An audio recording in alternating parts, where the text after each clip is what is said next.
Mankevičius. Ir antra anekdoto dalis. Tai, mokytoja klausė mokinį. Mokinė, klausė mokytoja. Kodėl kasdien tu vėluoji į mokyklą? Ir šitą paklausė, paskui dar mokytoja dar kitą paklausė. Žadintuvo neturite?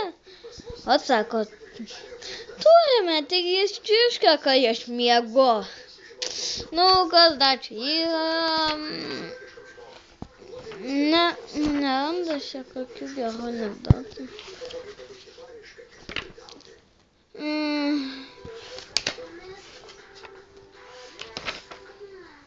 Kurie dabar žiūri, jūs man atsakykite vieną dalyką.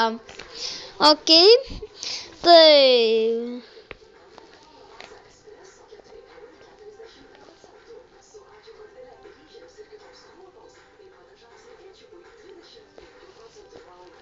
Kiek žvaigždžių yra danguje?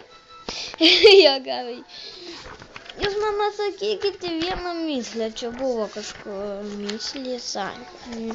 Reikia priekį versti. Palaukit biskį.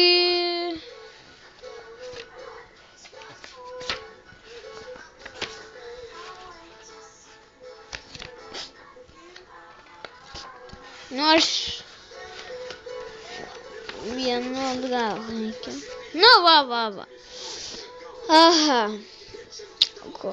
Ne karalius su karūna, ne raitelis su pantinais, nes sargas visus anksti žadina.